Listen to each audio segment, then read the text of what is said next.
Bonjour à tous, écoutez OnRMS, je suis aujourd'hui avec Jérémy, assistant chef de produit chez Ubisoft. Bonjour Jérémy. Bonjour.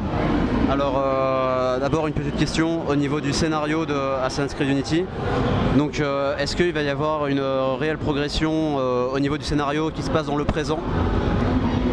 On n'a pas encore parlé du scénario pour le présent, tout ce qu'on a dévoilé pour l'instant c'est l'intrigue au niveau du passé, donc ça se passe à Paris pendant la Révolution française et en fait on va être le témoin de tous les événements de la Révolution.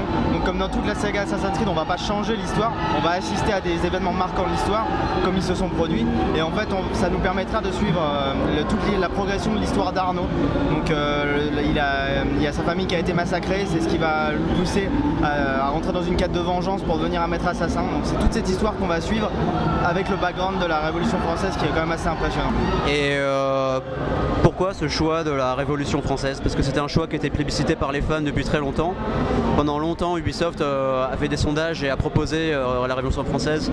Et à chaque fois, c'était dans les tout premiers choix des joueurs. Mais pourquoi l'avoir pas fait plus tôt ou Alors en fait, il faut savoir que le jeu Unity a commencé à être développé à partir de la fin de Brotherhood. Donc en fait, le développement d'Unity a commencé en même temps que celui de Revelations. Mais vu que c'est un jeu quand même next-gen qui était vraiment... tout a été fait pour être optimisé sur les consoles next-gen, c'est ce qui fait que ça a pris autant de temps au niveau du développement. Et on avait choisi à l'époque d'utiliser Paris comme ville principale parce qu'il y avait vraiment tout l'intérêt de Paris en termes de monuments historiques. Et ensuite, sur tout ce qui est sur le choix de la période historique dans Unity, ça a été la Révolution parce que c'est quand même l'une des périodes marquantes de l'histoire française, comme l'avait été par exemple la Révolution américaine sur Assassin's Creed 3. Là, on a choisi la Révolution française, qu'il y a vraiment eu, il y avait également des assassinats à l'époque, etc. Donc il y avait vraiment un intérêt à le faire dans la série, donc on a choisi cette période marquante de l'histoire de France. Et au niveau des prochains Assassin's Creed, est-ce qu'on peut envisager un retour vers le passé, c'est-à-dire explorer des périodes comme l'Égypte ancienne, la Rome antique, où on suit la logique actuelle, c'est-à-dire on progresse de plus en plus vers la vie d'aujourd'hui? Là on progresse pas tant que ça puisqu'on est au niveau de la période historique, on est toujours à peu près vers le 18e siècle depuis l'épisode dans la Révolution américaine sur Assassin 3. Donc voilà, on reste toujours dans cette même période. Il y a eu énormément d'évolutions dans les BD, dans les mangas, etc. sur Assassin's Creed, des épisodes qui sont passés en Égypte par exemple. Ouais, c'est vrai. Donc voilà, sur les jeux vidéo on n'a rien à communiquer pour l'instant, mais tout peut se passer sur Assassin's Creed. C'est les équipes de développement qui choisiront les périodes les plus adaptées pour les prochains épisodes. Et au niveau du gameplay, quels sont les changements majeurs qu'on peut voir dans Assassin's Creed Unity par rapport à Black Flag? Alors il y en a pas mal, donc déjà le fait d'être sur Paris et sur console next-gen, ça nous a vraiment permis d'optimiser le plus possible la ville. Pour la première fois dans la série, c'est une ville qui a été faite à l'échelle 1-1, c'est-à-dire que 1 mètre dans la réalité, 1 mètre dans le jeu vidéo pardon, est égal à 1 mètre dans la réalité.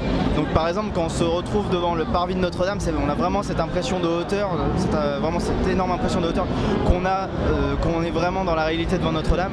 On a tous les lieux emblématiques qui étaient déjà présents dans la Révolution, comme l'hôtel de ville, la conciergerie, le palais de justice, etc. Donc c'est vraiment hyper impressionnant à ce niveau-là sur la ville.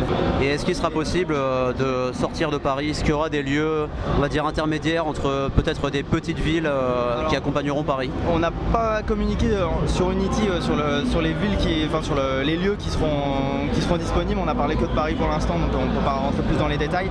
Tout ce que je peux dire, c'est que dans le Season Pass, il y aura donc le DLC qui s'appelle Dead Kings, où c'est une nouvelle histoire en fait avec Arnaud qui se passe à Saint-Denis, qui a pendant longtemps été le cimetière des rois de France. Donc il y aura toute une intrigue, je ne vais pas spoiler maintenant l'histoire, mais il y aura toute une intrigue avec les reliques des anciens rois de France à ce niveau-là. Et pour revenir à ton cas personnel, est-ce que tu avais déjà travaillé sur les précédents Assassin's Creed ou d'autres jeux chez Ubisoft? Non, je viens d'arriver chez Ubisoft, donc c'est mon premier Assassin's Creed, mais c'est vraiment un plaisir de bosser sur celui-ci, surtout qu'il se passe à Paris et qu'il y a quand même il y a une nette évolution de la série grâce aux consoles next-gen, donc c'est vraiment un plaisir d'être sur ce produit-là. Merci beaucoup. Donc vous pouvez retrouver toutes nos émissions et interviews sur notre site internet ainsi que sur notre chaîne YouTube.